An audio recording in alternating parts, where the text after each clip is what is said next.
अध्यात्म विज्ञान, नई दृष्टि, नई खोज।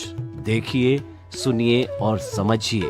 अध्यात्म विज्ञानी पूज्य स्वामी श्री कमलेशानंद जी के निर्देशन में सनातन सत्य का अनुसंधान कर जीवन को प्रकाशित करें। बहुत सुंदर। महात्मा गांधी कहा करते थे, सर्वोदय, सबका विकास, हर प्राणी का विकास होना चाहिए, हर मनुष्य का 7 अरब की जनसंख्या के सबका विकास होना। मोदी जी हमारे कहते हैं सबका साथ सबका विकास। ये समन्वय की बात है और ये सबको आगे बढ़ाने की बात है। तो आपने बहुत सुंदर विचार अभियान क्रांति की बात कही, बहुत ही सुंदर। आपके प्रति कृतज्ञता। स्वामी जी, हमने व्यक्ति के सुधार की तो बहुत बात कही, समाज के सुधार की बहुत बात कही, लेकिन जिस सृष्टि में हम जी रहे हैं, जिस पर्यावरण और जिस कॉस्मोस में हम जी रहे हैं, उसमें अकेले मनुष्य नहीं है। उसके अंदर 84 लाख जीवा योनि तो केवल उत्पत्ति स्थान है। जीवों की संख्या तो इन्फिनिट है जो इसमें जी रही है, जन्म ले रही है, पोषित होती है, इसमें विलीन होती है। उनका कौन संरक्षण करेगा? संरक्षण उनको बिगाड़ कर रहा है मनुष्य, जो सृष्टि का सबसे सर्वश्रेष्ठ प्राणी अपने को मान रहा है, वही सृष्टि को बिगाड़ रहा है। वह पृथ्वी का दोहन कर रहा है, जल का प्रदूषण कर रहा है, वायु का प्रदूषण कर रहा है, अग्नि का प्रदूषण कर रहा है, आकाश को प्रदूषित कर रहा है। थोड़ा उसको तो समझाइए। उसका हम सुधार करने की आप बात कर रहे हैं और वो तो सृष्टि का बिगाड़ कर रहा है। सृष्टि माँ करा रही है कि अब मैं तुम्हें दुर्गा बनकर के अभिशाप दूंगी, तो उसके पहले तू सुधर जा। तो आप अपने आध्यात्म विज्ञान विचार क्रांति अभियान के माध्यम से इंसान को ये तो कहिए कि तुम जो 6 द्रव्य आप जो कहते हैं, उसमें से 5 द्रव्य सृष्टि के हैं, उसका बिगाड़ तो वो रोके। प्रश्न के लिए धन्यवाद।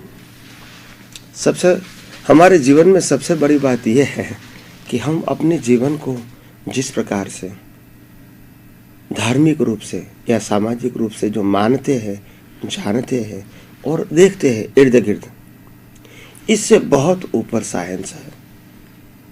क्योंकि संसार चलाना है, संसार में जीना है, व्यवहार चलाना है, परिवार को चलाना है, वो सामाजिक बात है और इसके लिए हम सब जिम्मेदार भी है एक दूसरे के लिए और रिस्पॉन्सिबल भी है।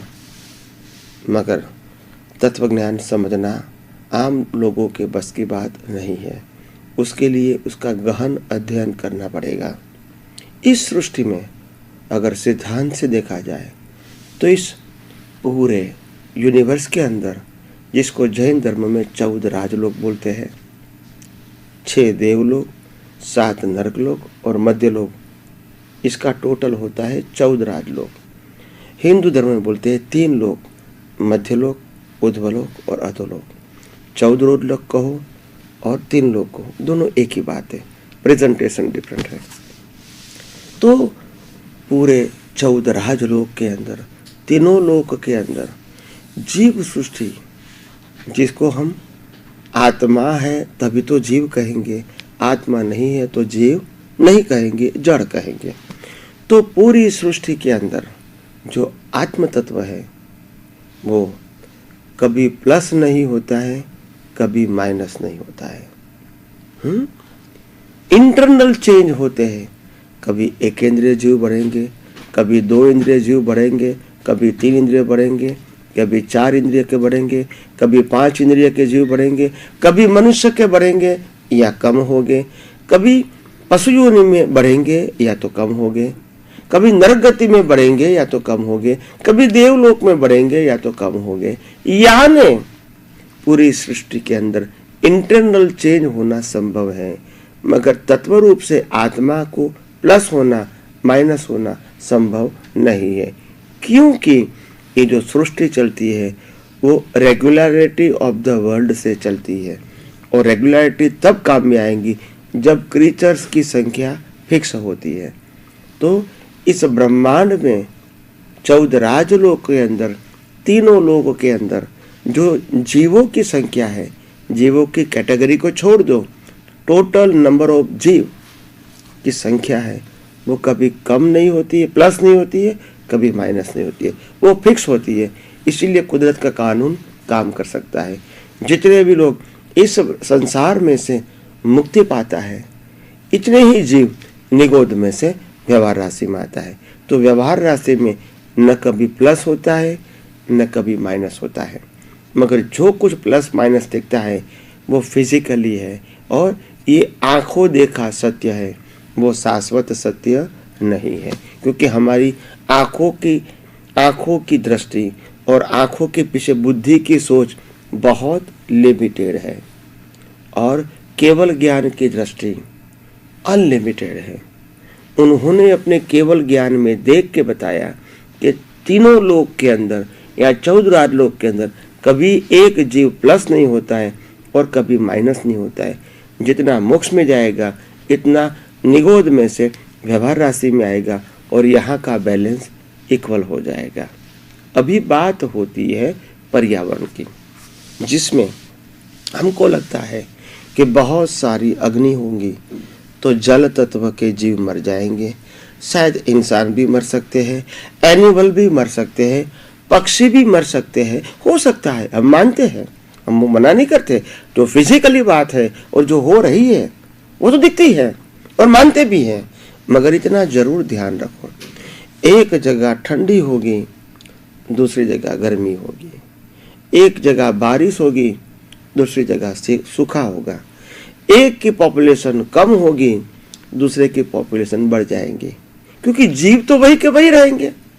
हम सबको मालूम है, आज से 500 साल पहले का इतिहास देखोगे तो सबके पास धन के रूप में एनिमल थे, गौ धन, गज धन, बाजी धन और रतन धन खान, बाकी जो सब है उसकी कोई कीमत नहीं है। जब आवे संतोष धन, सब धन धूरी समान। तो कहने का मतलब पहले तो गौ धन, गज धन, बाजी धन था, गाय भैंस हाथी ये धन था एक जमाने में, और लोगों के पास मिनिमम से लेके मैक्सिमम तक होता था ये धन, और उसके आधार से उसकी वैल्यू गिना जाती थी। आज वो एनिमल कहाँ गए जो लोग 200-500 से लेके हजारों संख्या में रखते थे, वो कहाँ गए? और उस समय मनुष्य की संख्या कम थी और एनिमल की संख्या ज्यादा थी। एक एक घर में 25, 50, 100, क्योंकि वही धन था तो वो लोग मैक्सिमम रखते थे, पालन पोषण करते थे, और उसी के आधार से वो रिच है या पुअर है वो जाना जाता था। तो उस समय हजारों की संख्या में एनिमल थे और कम संख्या में इंसान थे। आज क्या हुआ? ज्यादा संख्या में इंसान हो गए और कम संख्या में पशु एनिमल हो गए। तो आप समझ सकते हैं ये प्लस माइनस एक कुदरत का कानून है और कुदरती रचना है। हाँ, हम व्यवहार से कहेंगे कि ऐसे कम ज्यादा होना, मरना, और हमारे व्यवहार से वो निमित्त बनना मरने का हो सकता है। एक इंसान के लिए, एक जिम्मेदार व्यक्ति के लिए हम कह सकते हैं कि हम ऐसे जागृति पाए ताकि हजारों लाखों जीव हमारी गलती से नहीं मरे। ऐसी भावना तो हमारी होनी चाहिए, ऐसा प्रयास भी होना चाहिए, इसमें मैं मना नहीं करता हूँ। इंसान के नाते एक इंसान खुद के लिए, समाज के लिए, राष्ट्र के लिए और जीवों के लिए भी कैसे भी करके बचाव का कार्य करता है, इसका पालन का कार्य करता है, इसको पोषने का कार्य करता है, तो अच्छी बात है, उसमें कोई संशय नहीं है। मगर ये कुदरत का कानून समझोगे तो आपको कोई भी व्यक्ति के ऊपर ब्लेम और क्लेम नहीं रहेगा। मेरा कहने का मतलब ये है, वितराग बनने के लिए सनातन सत्य जानो और व्यवहार सत्य है इसको फॉलो भी करते रहो, मगर अंदर चिंत बन करके सनातन सत्य जान के स्थिर रहो, शांत रहो और अपने विज्ञान में आगे बढ़ो, अज्ञान को मिटाओ, ये इम्पोर्टेंट है।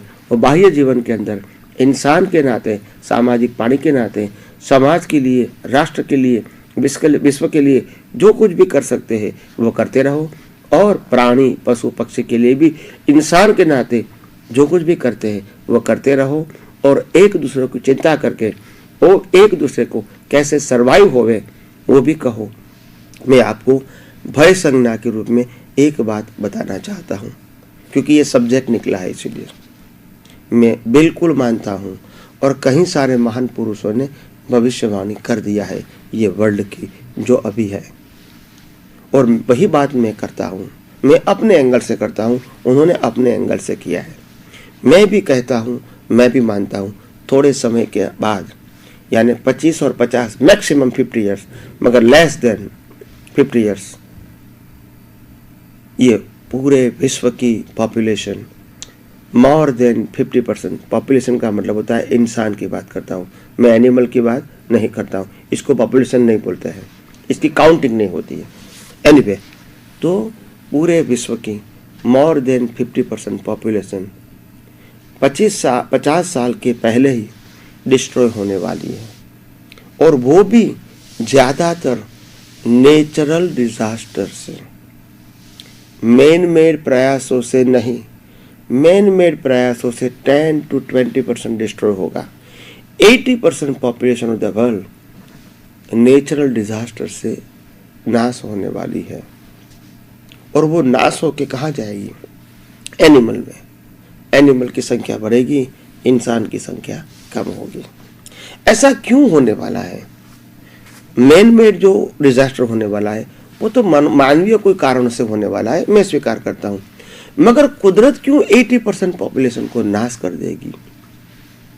क्योंकि इंसान के अंदर इंसानियत खत्म होती जा रही है।